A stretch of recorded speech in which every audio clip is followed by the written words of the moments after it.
Hey guys, good to be back. Jason's here. Today we will continue with the second part of call features introduction, and we will be starting with conference.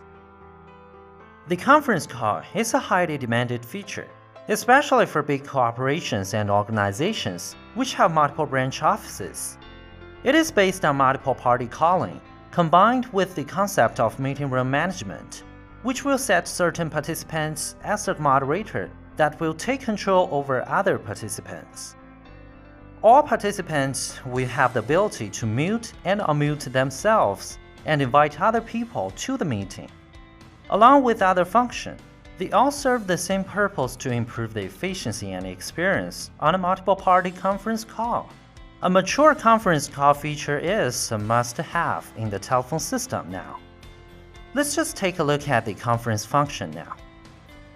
First of all, we could name this conference room and a number is generated.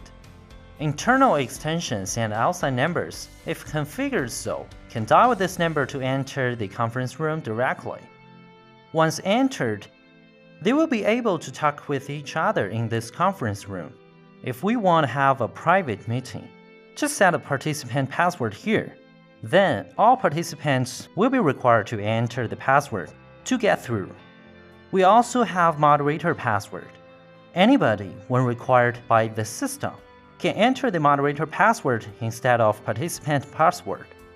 We could join the meeting as a moderator of the meeting room by using that password.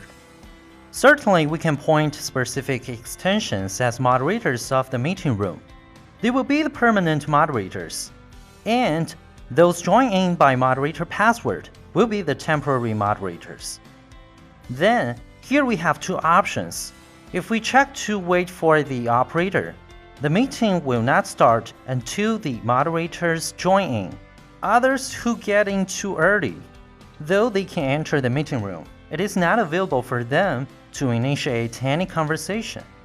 We can also allow the participant to invite, to let normal participants invite others as participants. Moderators and participants can manage conference room by features code, as shown here.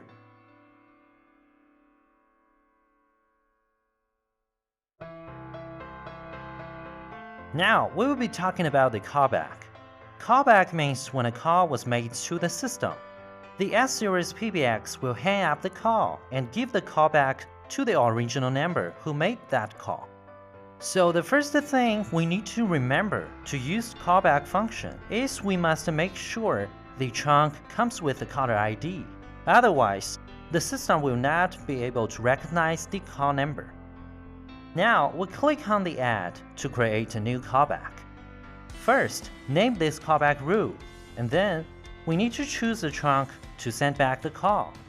We can also choose to send back the call from the trunk that receives the call in the very first place. Then we will need to set delay before a callback. It is a delay time configured after hanging up the original call and initiate a callback. Basically, we suggest keeping the default setting unless having a problem with the callback.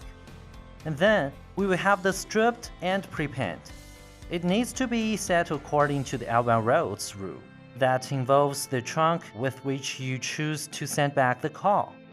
At last, we will need a destination for the callback. That will be the destination the original caller will reach when the callback takes effect.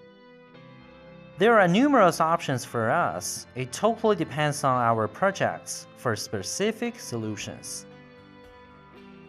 The last call feature which we're going to talk about is the speed dial. The first thing we need to discuss is the speed dial code. It's kind of like the trigger to switch on the speed dial. And the phone number will be the real destination. Once assign dial code to the phone number, don't forget to click on save. If we're trying to import mass quantity of numbers for speed dial in the system, just import a template as the one of the extension. The template is right over here. Put in the speed dial code with the phone number.